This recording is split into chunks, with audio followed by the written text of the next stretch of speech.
Motion में chapter में कुछ ग्राफ है, उस ग्राफ के बारे में डिस्कस करना है। जैसे पहला ग्राफ जो है वो हमारा होता है डिस्टेंस टाइम ग्राफ। ठीक है, सो डिस्टेंस टाइम ग्राफ हमें समझना है कि क्या होता है। देखिए, डिस्टेंस टाइम ग्राफ में क्या करना है, अगर एक ऑब्जेक्ट अगर मूव कर रहा है तो टाइम के साथ कुछ डिस्टेंस कवर कर रहा होगा, तो उसके अगेंस्ट में जो ग्राफ बनाएंगे उसी को हम लोग डिस्टेंस टाइम ग्राफ बोलते हैं। उस डिस्टेंस टाइम ग्राफ में हमारा जो टाइम एक्सिस है, मतलब यहाँ पर आपको दिख रहा होगा, ये जो हमारा टाइम एक्सिस है, जो एक्स एक्सिस है, इस एक्स एक्सिस में टाइम का वैल्यू होगा। ठीक है, और जो वाई एक्सिस है जो आपको दिख रहा है, यहाँ पर हमारा डिस्टेंस का वैल्यू होगा। तो पहला ग्राफ जो है वो हमारा है distance time graph of an object moving along with a uniform speed. Uniform speed कब होता है, हमने पढ़ा है। यूनिफॉर्म स्पीड तब होता है जब एक ऑब्जेक्ट इक्वल डिस्टेंस पे इक्वल टाइम को कवर करता है। फॉर एग्ज़ाम्पल, अगर आप पॉइंट ए में हैं, आप पॉइंट बी तक ट्रैवल करते हैं, जो कि मान लीजिए 10 मीटर है, आपको यहाँ पर 5 सेकंड लगता है। सिमिलरली आप पॉइंट बी से पॉइंट सी में ट्रैवल करते हैं, अगेन बी से सी तक 10 मीटर ही है और टाइम 5 सेकंड है। तो इस टाइप का मोशन को हम लोग क्या बोलते थे, यूनिफॉर्म मोशन, क्योंकि यहाँ पर equal distance equal time interval है। तो equal distance in equal time interval का जो ग्राफ ऐसा होता है, डिस्टेंस टाइम ग्राफ आपको जो दिख रहा है यहाँ पर, ये ऐसा होता है। यहाँ पर एक हमेशा स्ट्रेट लाइन ही आपको मिलेगा। ठीक है, ये हमारा हो गया फॉर यूनिफॉर्म मोशन।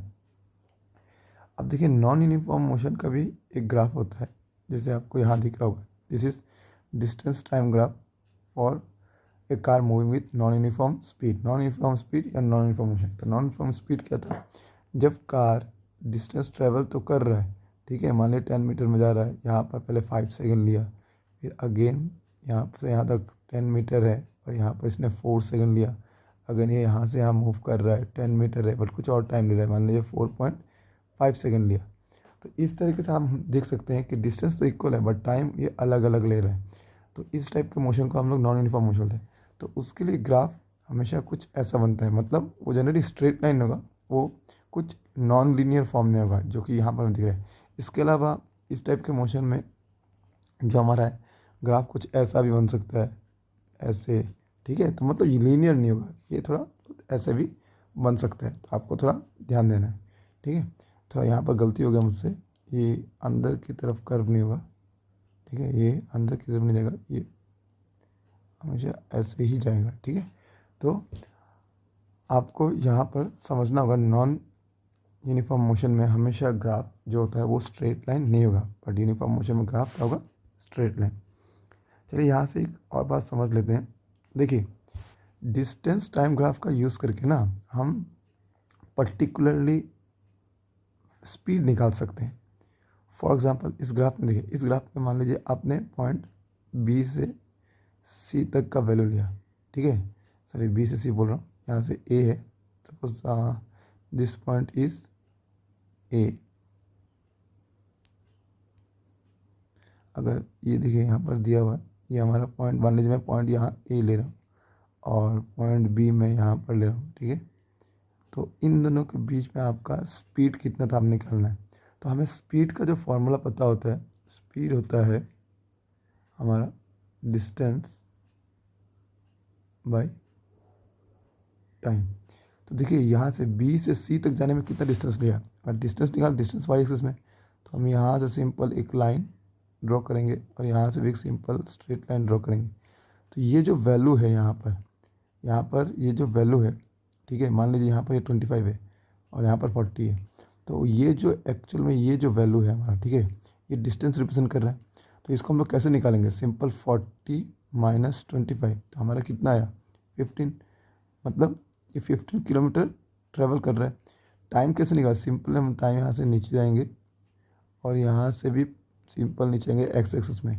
तो टाइम हमारा रेंज क्या है, ये हमारा टाइम इंटरवल है। तो टाइम कितना होगा, 60 माइनस 40 दैट इज़ 20। तो देखिए, आपका जो डिस्टेंस है वो 15 किलोमीटर है, टाइम कितना है, 20 मिनट्स है। तो 20 मिनट्स में ये 15 किलोमीटर ट्रेवल किया। अगर आपको इसका स्पीड निकालना है तो सिंपल आप इसको 15 किलोमीटर बाई 20 मिनट, तो 20 मिनट लिए तो हम इसको आवर में कन्वर्ट करते हैं, तो इसको आवर में कन्वर्ट कर लीजिए, 60 से डिवाइड करिए, आप सॉल्व कर दीजिए तो आपका स्पीड आएगा वो किलोमीटर पर आवर में आ जाएगा। तो सिंपल यहाँ पर भी यही बात किया, देखिए v लिखा हुआ है, क्या आएगा S2 में S2 क्या है, देखिए S2 हमें यहाँ समझना होगा, S2 हमारा यहाँ पर क्या है, देखिए S2 क्या है हमारा, यहाँ पर S2 जो हमारा वैल्यू है हमें ये समझना है S2 क्या S1 क्या है। ये जो आपने मैंने पॉइंट B लिया था, पॉइंट A लिया था, ये जो B जहाँ पर y एक्सिस में, ठीक है, इंटरेस्ट है, ये वैल्यू हमारा S2 है, मतलब ये डिस्टेंस S2 है, और यहाँ पर जो A है ये डिस्टेंस मेरा S1 है। तो इसीलिए हमारा जो स्पीड का फॉर्मूला होता है वो डिस्टेंस बाय टाइम होता है। तो डिस्टेंस कितना है S2 माइनस S1, और टाइम क्या होगा, देखिए टाइम अगर यहाँ से आप नीचे जाएंगे और यहाँ से भी आप एक्स एक्सिस में तरफ जाएंगे, मतलब टाइम जहाँ वैल्यू गिवन है, तो ये मेरा टाइम T2 है, ये मेरा टाइम T1 है। तो टाइम का वैल्यू क्या आएगा T2 माइनस T1। तो इस तरीके से ग्राफ से हम स्पेशली डिस्टेंस टाइम ग्राफ से स्पीड का वैल्यू निकाल सकते हैं।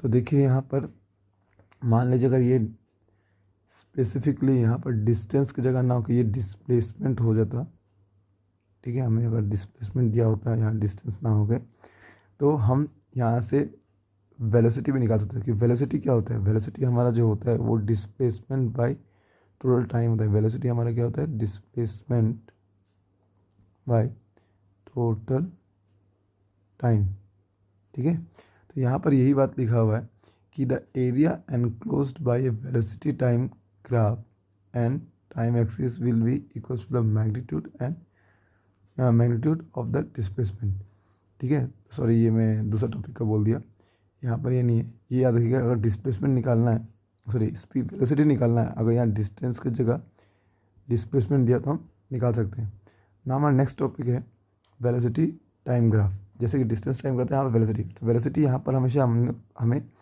वाई एक्सिस में लेना है, ठीक है, और टाइम एक्सिस में लेना है। तो जो पहला ग्राफ है ये हमारा है वेलोसिटी टाइम ग्राफ, और ये यूनिफॉर्म मोशन। तो देखिए यूनिफॉर्म मोशन में क्या होता है, जो स्पीड, ठीक है, और जो वेलोसिटी होता है यूनिफॉर्म मोशन में, वो क्या होता है, वो कांस्टेंट होता है। अगर बॉडी स्ट्रेट लाइन में मोशन कर रहा है, सिंपल वन डायरेक्शन में, डायरेक्शन चेंज नहीं कर रहा है, तो स्पीड और वेलोसिटी का कांस्टेंट होता है। तो मान लीजिए आपके पास एक बॉडी है जिसका speed through out the journey वो है 40 किलोमीटर पर आवर, आप स्पीड से ही मूव कर रहे हैं, तो उसका ग्राफ कैसे होगा। तो देखिए हमारा ग्राफ जो होता है ये हमारा होता है वेलोसिटी टाइम। अब मान लीजिए जब आपका टाइम 1 मिनट था तो आपका स्पीड कितना होगा, 40 था, तो मतलब आपका 40 स्पीड था। सेम आप 2 मिनट में पहुँचे फिर भी आपका स्पीड कितना है, 40 है। सिमिलरली आप 3 मिनट में पहुँचे, आपका स्पीड कितना है, 40। तो इस हिसाब से जब इनको कनेक्ट करेंगे हमें क्या आएगा, एक स्ट्रेट लाइन जो कि पैरेलल किसके होगा, इस एक्स एक्सिस से, मतलब टाइम एक्सिस से। तो आपको ये सिंपल सा बात याद रखना है, जब वेलोसिटी टाइम ग्राफ और यूनिफॉर्म मोशन हम बनाते हैं तो जो हमारा ग्राफ बनता है और यूनिफॉर्म मोशन, ठीक है, जिसमें स्पीड चेंज नहीं हो रहा है, वो हमेशा एक स्ट्रेट लाइन होगा पैरेलल टू हमारा टाइम एक्सिस। आपको इस बात का ध्यान रखना है। तो यहाँ से देखिए हमें पता है इसमें से जो ये जो एरिया है ना, ये पोर्शन एरिया आपको दिख रहा होगा यहाँ पर, कहीं भी किसी भी पॉइंट में, ठीक है, हम एरिया से, स्पेशली वेलोसिटी टाइम ग्राफ के एरिया से हम क्या निकाल सकते हैं, यहाँ पर डिस्टेंस निकाल सकते हैं। कैसे, देखिए हमें हमें मालूम है कि जो स्पीड होता है या वेलोसिटी होता है, ठीक है, स्पीड इज इक्वल्स टू क्या होता है, डिस्टेंस बाय टाइम। तो यहाँ से स्पीड इनटू टाइम हमारा क्या होगा, डिस्टेंस। तो मान लीजिए आपको यहाँ पर क्या करना है, सिंपल यहाँ पर आपको वो निकालना है, डिस्टेंस निकालना है इस ग्राफ में, ठीक है। आप इस ग्राफ को देखिए, आपको डिस्टेंस निकालना, आपने पॉइंट लिया यहाँ पर, मान लीजिए एक पॉइंट लिया ए, और यहाँ पॉइंट लिया आपने मान लीजिए बी, ठीक है, ए से बी तक पॉइंट लिया। आप इसके अंदर आपको क्या करना है, डिस्टेंस निकालना है। चलिए मैं इसको दोबारा थोड़ा बना के यहाँ समझाता हूँ। जैसे मान लीजिए हमारे पास ये ग्राफ है, ठीक है, ये हमारा यहाँ वैल्यू था 40, ठीक है, ये हमारा इस तरफ था वेलोसिटी, इस तरफ है हमारा टाइम।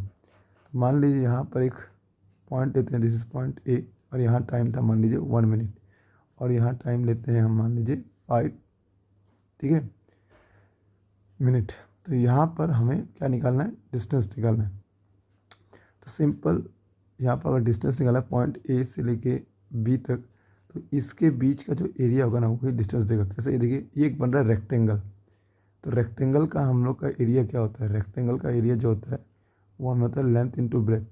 तो इस रेक्टेंगल का लेंथ क्या होगा, इस रेक्टेंगल का लेंथ हमारा ये होगा, ठीक है, ये वैल्यू हमारा लेंथ होगा। तो लेंथ कैसे निकालेंगे, यहाँ 5 है, स्टार्ट हुआ था 1 से, तो लेंथ होगा 5 - 1 इंटू, और इसका ब्रेथ क्या होगा, मान लीजिए ये है, ये हमारा इसका ब्रेथ है। तो ये वैल्यू क्या होगा, यहाँ से यहाँ तक इक्वल होगा, ये वैल्यू सेम होगा। तो ये पॉइंट तो 0 होता है, सो इट इज़ 40 - 0। तो ये 4 × 40 आपका आ गया 160। तो मैंने यहाँ पर यूनिट चेंज नहीं किया है क्योंकि यहाँ मिनट में था, ये था, इसमें मैंने इसमें ये वैल्यू आवर में ले लिया, ठीक है, चेंज नहीं किया है। तो आपको सिंपल समझना है जब भी हमें, क्योंकि ये स्पीड, देखिए डिस्टेंस का फॉर्मूला क्या है, स्पीड इंटू टाइम। तो यहाँ पर जो ये वैल्यू है ये क्या है, ये स्पीड बता रहा है, और ये क्या होता है, टाइम इंटरवल बता रहा है। तो इस तरीके से हम डिस्टेंस निकाल सकते हैं, ठीक है, किसी भी वेलोसिटी टाइम ग्राफ का। सिंपल क्या होता है, उसके अंदर जो एरिया है, जो उसके अंदर एरिया, ये रेक्टेंगल जहाँ तक हमें निकालना है, मान ली ए से बी तक हमें निकालना है, तो हमें ए से बी तक का ही जो एरिया आएगा उस ग्राफ के नीचे, उस लाइन के जो एरिया आएगा वही हमें क्या देगा, सिंपल डिस्टेंस देगा, ठीक है। तो यहाँ पर यही बात बोला है, the area enclosed by the velocity time graph axis will be equal to the magnitude and the displacement. तो ये बता रहा है एरिया वेलोसिटी टाइम ग्राफ का हमें डिस्प्लेसमेंट देता है, ठीक है। स्पीड टाइम ग्राफ हो तो वो हमारा वेलोसिटी डिस्टेंस देता है। तो देखिए नेक्स्ट हमारा जो ग्राफ है वह है velocity time graph for a car with uniform acceleration. देखिए यूनिफॉर्म एक्सेलरेशन क्या होता है, मान लीजिए आप ट्रैवल कर रहे हैं एक पॉइंट से दूसरे पॉइंट तक। मान लीजिए आपका पॉइंट ए था, यहाँ पर आपका स्पीड है मान लीजिए 20 मीटर पर सेकेंड। यहाँ पॉइंट बी में पहुँचे, आपका स्पीड हो गया 40 मीटर पर सेकेंड, ठीक है। यहाँ पर आप पहुँचे, आपका स्पीड हो गया 60 मीटर पर सेकेंड। तो ए से बी तक जाने में मान लीजिए आपको 2 सेकेंड लगा, इससे भी आपको बी से सपोज सी तक जाने में 2 सेकेंड लगा। तो देखिए हर 2 सेकेंड में आपका स्पीड कितना बढ़ रहा है, आपका चेंज देखिए, स्पीड बढ़ रहा है, पहले 20 था 40 हो गया, तो आपका 20 स्पीड बढ़ रहा है। सिमिलरली बी से सी तक जाने में आपको कितना स्पीड बढ़ रहा है, सिमिलरली यहाँ पर भी 20 वैल्यू बढ़ रहा है। तो इक्वल टाइम पे इक्वल आपका वेलोसिटी बढ़ रहा है, इक्वल टाइम पे आपका इक्वल वेलोसिटी बढ़ रहा है। तो इसी को तो हम एक्सेलरेशन बोलते हैं। एक्सेलरेशन क्या होता है, चेंज इन वेलोसिटी। लेकिन यहाँ वेलोसिटी चेंज कैसा हो रहा है, इक्वल टाइम पे इक्वल अमाउंट ऑफ हमारा वेलोसिटी बढ़ रहा है। तो इसी टाइप के मोशन को हम लोग क्या बोलते हैं, यूनिफॉर्म एक्सेलरेटेड मोशन। तो यूनिफॉर्म एक्सेलरेटेड मोशन का हमेशा ग्राफ याद रखिए, एक तरफ हमारा वेलोसिटी है, एक तरफ टाइम है, वो सिंपल स्ट्रेट लाइन होगा जो यहाँ पर हमें दिया हुआ है। अगेन यहाँ पर देखिए ये पॉइंट लिया है, यहाँ पर ये ए पॉइंट लिया है और यहाँ पर ई लिया है। इसके बीच में अगर आपको सपोज डिस्टेंस निकालना है कि जो भी कार था या ऑब्जेक्ट था यहाँ से यहाँ तक कितना डिस्टेंस ट्रेवल किया, तो सिंपल इसके नीचे आपको लाइन ड्रॉ करना है और इसके बीच का एरिया निकालना है। अगर एरिया निकालेंगे तो आपको सिंपल आपको क्या मिल जाएगा, इसका डिस्टेंस। तो ये एक शेप कैसा है, ये हमारा एक ट्रेपेजियम है और ट्रेपेजियम शेप का हम एरिया निकाल सकते हैं। या दूसरा तरीका ये है कि यहाँ पर इसको इन्होंने क्या किया, 2 पार्ट में डिवाइड कर दिया है। देखिए यहाँ से ए से डी, ये एक हमारा बन गया ट्रायंगल। ट्रायंगल का एरिया क्या होता है, half into base into height, और नीचे एक बन गया स्क्वायर या रेक्टेंगल। तो रेक्टेंगल प्लस रेक्टेंगल का एरिया लेंथ इंटू ब्रेथ। तो इस तरह को प्लस करके आप इसका एरिया निकाल सकते हैं, ठीक है। नाउ नेक्स्ट, तो देखिए यहाँ non uniform accelerated motion velocity time graph have any shape. तो इसका कैसे भी शेप हो सकता है वेलोसिटी टाइम ग्राफ का, जो non uniform accelerated motion. Non uniform accelerated motion क्या है, अगर आप मान लीजिए ये इसी एग्जांपल मान लीजिए पहला 2 सेकंड लिया, फिर यहाँ पर मान लीजिए 4 सेकंड लेता, तो अनइक्वल टाइम लेता है इक्वल अमाउंट ऑफ स्पीड बढ़ने में। तो ये हमारा क्या हो गया, नॉन यूनिफॉर्म मोशन। तो जो यहाँ पर पहला एग्जांपल है ये हमारा, देखिए यहाँ वेलोसिटी, आप देखिए धीरे धीरे समय के साथ वेलोसिटी कम रहा है। अब कहीं पे अगर ये पॉइंट वेलोसिटी पर 20 था 10 हो गया, फिर और कम रहा है कम रहा है, तो ये नेगेटिव एक्सेलरेशन का है, मतलब यहाँ पर वेलोसिटी हमारा कम रहा है। और ये जो हमारा हो गया ये नॉन एक्सेलरेटेड मोशन का है, कि इसका ग्राफ जरूरी नहीं है ऐसा हो, इसका ग्राफ कैसा भी सकता है, इसका ग्राफ ऐसा ऐसा ऐसा ऐसा ऐसा, सॉरी नेगेटिव टाइम तो जाएगा नहीं, यहाँ पर मैंने गलत बना दिया, ठीक है। ग्राफ मतलब ये है कि सिंपल नहीं होगा, सिंपल स्ट्रेट लाइन नहीं होगा, इसका ग्राफ ऐसा हो सकता है, मतलब नॉन एक्सेलरेटेड मोशन के लिए, नॉन यूनिफॉर्म एक्सेलरेटेड मोशन के लिए। तो मुझे लगता है आपको ग्राफ समझ में आ गया।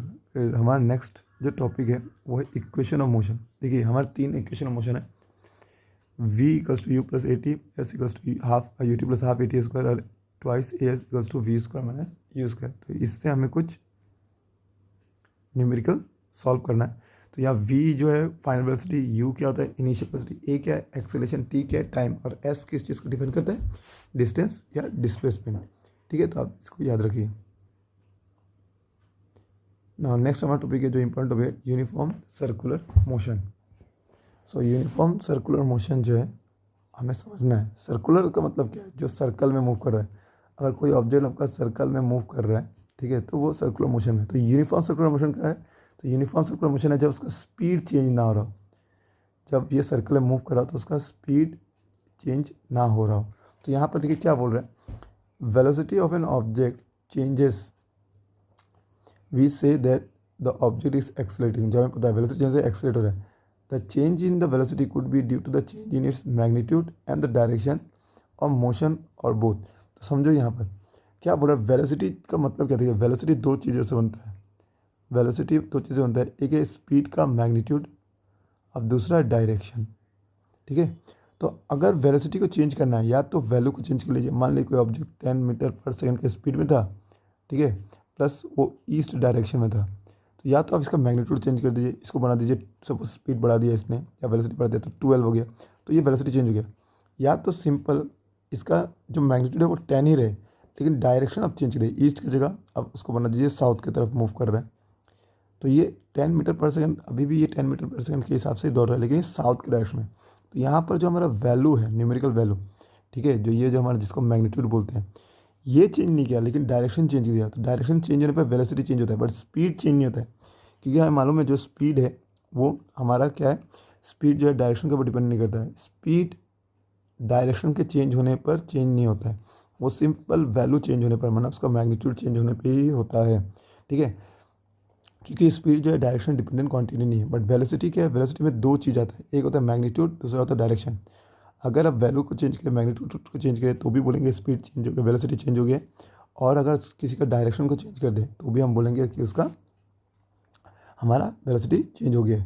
ठीक है ना, यहाँ पर देखिए एक एग्जांपल दिया। मान लीजिए सपोज आप एक फील्ड है जो कि रेक्टेंगुलर शेप में आप मूव करें, तो आप जब रेक्टेंगुलर फील्ड में मूव कर रहे होंगे तो आप देखिए जैसे पॉइंट ए में आएंगे तो आपको डायरेक्शन चेंज करना पड़ेगा। ठीक है, फिर अगेन मान लीजिए आपका स्पीड इस से यहाँ मूव करते समय आपका है 20 मीटर पर सेकेंड। तो जब 20 मीटर पर सेकेंड से मूव कर गए तो आपका स्पीड हर जगह 20 मीटर, यहाँ भी 20 मीटर पर सेकेंड है, यहाँ भी 20 है, तो हर जगह आपका स्पीड सेम है। लेकिन अगर वेलोसिटी की बात करें, वेलोसिटी चेंज हो रहा है। जैसे कि यहाँ पर इस डायरेक्शन में जब हम यहाँ पर आके डायरेक्शन चेंज कर रहे हैं, ठीक है, ए पे डायरेक्शन जब चेंज करें तो डायरेक्शन चेंज होते ही हमारा वेलोसिटी चेंज हो रहा है, और इसका मैग्नीट्यूड अभी भी सेम है। सिमिलरली यहाँ पर भी आप डायरेक्शन चेंज करेंगे, यहाँ पर भी आप डायरेक्शन चेंज करेंगे, यहाँ पर डायरेक्शन चेंज करेंगे। तो जहाँ पर डायरेक्शन चेंज हो रहा है लेकिन वैल्यू चेंज नहीं हो रहा है, ठीक है, ये कांस्टेंट है, जो हमारा मैग्नीट्यूड कांस्टेंट है, तो हम बोल रहे हैं कि इसका वेलोसिटी चेंज हो रहा है। तो हमें ये समझना, वेलोसिटी चेंज होने का मतलब सिंपल नहीं है कि उसका मैग्नीट्यूड चेंज होना, और डायरेक्शन भी चेंज हो रहा है पर मैग्नीट्यूड बिल्कुल चेंज नहीं हो रहा है, तो भी हम बोलते हैं उसका वेलोसिटी चेंज हो रहा है। और वेलोसिटी चेंज होने का मतलब क्या होता है कि वो एक्सेलरेटेड मोशन है। ठीक है, तो यहाँ पर जो ऑब्जेक्ट है, जो भी पार्टिकल है या जो भी इंसान एथलीट है जो दौड़ रहा है इस पार्ट में, अगर उसका 20 मीटर पर सेकेंड का स्पीड है थ्रू आउट द मोशन, लेकिन उसका क्योंकि डायरेक्शन चेंज हो रहा है ए पे, बी पे, सी पे, डी पे, तो हम बोलेंगे कि ये एक्सेलरेटेड मोशन में है। कि एक्सेलरेटेड मोशन का क्या था, एक्सेलरेशन का मतलब ही क्या था कि change in velocity with time. तो चेंज कर रहा है अपना वेलोसिटी को समय, sorry change of speed with time. तो यहाँ पर time, sorry change of velocity with time, तो चेंज ऑफ वेलोसिटी हो रहा है हर एक यहाँ पर कॉर्नर में। सिमिलरली अगर मान लीजिए इस शेप फील्ड के शेप को अगर आप हेक्सागोन करते हैं तो देखिए आपको ई में एक बार चेंज करना पड़ेगा अपना डायरेक्शन, ई से ऐसे डायरेक्शन चेंज होगा, फिर एफ से डायरेक्शन चेंज होगा, फिर ए में डायरेक्शन चेंज होगा, फिर बी में, फिर सी में, ये डी में। तो आपको यहाँ पर 6 जगह में डायरेक्शन।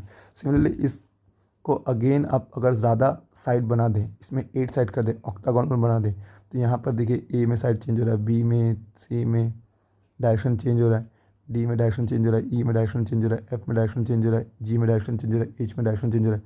तो ऐसे करते करते अगर हम लोग साइड्स को छोटा करते हैं, जैसे यहाँ साइड देखिए छोटा हो रहा है, पहले साइड कितना बड़ा था, फिर साइड और छोटा हुआ, साइड और छोटा होगा, मतलब और नंबर ऑफ साइड इंक्रीज़ कर रहे हैं करते थे। एक समय ऐसा आएगा जो हमारा ट्रैक है वो कंप्लीट सर्कुलर बन जाएगा। तो कंप्लीट सर्कुलर में क्या होता है, हर एक पॉइंट एक छोटा सा साइड बताता है। तो अगर सर्कुलर मोशन में आप अगर मूव कर रहे हैं तो समझिए, जब सर्कुलर मोशन में मूव करेंगे ना, हर एक पॉइंट पे आप अपना डायरेक्शन चेंज कर रहे होंगे, ठीक है, हर एक पॉइंट पे अपना डायरेक्शन चेंज करोगे। तो हर एक पॉइंट पे अगर डायरेक्शन चेंज करोगे तो इसका मतलब हर एक पॉइंट पे आपका वेलोसिटी चेंज हो रहा है। और अगर हर पॉइंट पे आपका वेलोसिटी चेंज हो रहा है तो ये कैसा मोशन है, एक्सेलरेटेड मोशन है। तो जब भी कोई भी एथलीट एक सर्कुलर, ठीक है, पाथ पे, ठीक है, मूव कर रहा है विदाउट चेंजिंग इस मैग्नीट्यूड, अगर मान लीजिए आप इसमें 10 मीटर पर सेकंड की स्पीड में इस फील्ड में दौड़ रहे हैं कंटिन्यूसली, हर पॉइंट पे आपका स्पीड यही है 10 मीटर पर सेकंड, लेकिन क्योंकि हर पॉइंट पे आपका डायरेक्शन, पहले आपका डायरेक्शन कुछ ऐसा था, अब यहाँ पर आपका डायरेक्शन यहाँ पर ऐसा है, यहाँ पर डायरेक्शन ऐसा होगा, फिर डायरेक्शन ऐसा होगा, तो हर पॉइंट पे आप डायरेक्शन चेंज कर रहे हैं, तो इसलिए आपका वेलोसिटी चेंज हो रहा है। तो वेलोसिटी चेंज हो रहा है मतलब एक्सेलरेशन होना। तो हम बोलते हैं सर्कुलर मोशन में क्या हो रहा है, एक्सेलरेटेड मोशन है। तो यही बात इन्होंने यहाँ पर लिखा है। देखिए क्या लिखा हुआ है, देखिए जैसे यहाँ लिखा हुआ है if a athlete moves with velocity of constant magnitude along a circular path, the only change in his velocity is due to the change in direction. तो सर्कुलर पाथ में जब भी वो मूव कर रहा है तो हर पॉइंट पे क्या हो रहा है, हर पॉइंट पे उसका बस डायरेक्शन चेंज हो रहा है। The motion of an athlete moving along a circular path is therefore an example of accelerated motion। तो ये एक्सेलरेटेड मोशन होता है। ये सिमिलरली आप सोचिए कि सन के चारों तरफ, ठीक है ना, हमारा सन के चारों तरफ अर्थ मूव कर रहा है या अर्थ के चारों तरफ मूव कर रहा है, तो वो भी क्या है, कंटिन्यूसली एक्सेलरेटेड मोशन में। अगर मैं मान लूँ जो अर्थ का स्पीड है हर जगह फिक्स्ड है, ठीक है, हर जगह स्पीड हर जगह फिक्स्ड है, लेकिन उसका हर एक पॉइंट पे डायरेक्शन चेंज होता है। तो डायरेक्शन अगर चेंज होगा तो क्या होगा, हमारा ये वेलोसिटी चेंज होगा, वेलोसिटी चेंज होगा तो क्या होगा, एक्सेलरेटेड मोशन। तो ये भी एक एग्जांपल है एक्सेलरेटेड मोशन का, ठीक है। मान लीजिए सर्कुलर मोशन में कोई ऑब्जेक्ट अगर ट्रेवल कर रहा है तो आप उसका स्पीड कैसे निकालेंगे। तो स्पीड निकालने का फॉर्मूला है, स्पीड क्या होता है, स्पीड हमारा होता है, सिंपल स्पीड होता है distance by time, distance by time. तो एक सर्कुलर मोशन में डिस्टेंस क्या होगा, सर्कुलर मोशन में डिस्टेंस का उसका सर्कम्फ्रेंस, जहाँ पर आप मूव करें तो सर्कम्फ्रेंस का फॉर्मूला क्या था, 2πr। तो यहाँ पर यही लिखा है velocity, sorry speed in circular motion. तो 2πr क्या है, हमारा डिस्टेंस है, टोटल टाइम है। तो इस तरीके से हम स्पीड भी निकाल सकते हैं, ठीक है। तो क्या लिखा है यहाँ पर देखिए, when an object moves in a circular path with uniform speed, uniform speed का बात करें, वेलोसिटी का नहीं, it motion is called uniform circular motion. तो इस मोशन को हम लोग क्या बोलते हैं, यूनिफॉर्म सर्कुलर मोशन। तो देखिए यहाँ पर एक एक्टिविटी दिया हुआ है, इसको आप थोड़ा समझते हैं तो आप समझेंगे कैसे हर एक पॉइंट पे सर्कुलर मोशन में डायरेक्शन चेंज होता है। अगर आप देखिए, ये एक इंसान है जो कि एक पत्थर में एक स्ट्रिंग लगा के घुमा रहा है। तो जैसे वो पत्थर को छोड़ेगा, मान लीजिए वो घूम रहा था, जैसे वो पत्थर को इस पॉइंट पर रिलीज से छोड़ेगा तो इस पॉइंट पर रिलीज वो ऐसे निकल जाएगा। तो इस पॉइंट का डायरेक्शन क्या होगा, ये हो गया। सिमिलरली अगर ये घूम रहा है, अगर वो यहाँ पर छोड़ दे तो ये ऐसे निकलेगा, ठीक है, वो इसे घुमाया यहाँ पर छोड़ दे वो ऐसे निकलेगा। तो सर्कल में क्या होता है, हर एक पॉइंट का अलग डायरेक्शन होता है जो उसको टेंजेंट से बताते हैं। ये एक डायरेक्शन है, ये एक डायरेक्शन है हर पॉइंट पे, ठीक है, हर पॉइंट पे उसका डायरेक्शन चेंज होता है। तो कि डायरेक्शन चेंज होता है इसलिए एक्सेलरेटेड मोशन होता है, ठीक है। तो इस चैप्टर का थ्योरी खत्म हो गया। नेक्स्ट वीडियो में हम लोग इसका बाकी का न्यूमेरिकल और एग्जाम्पल कर लेंगे।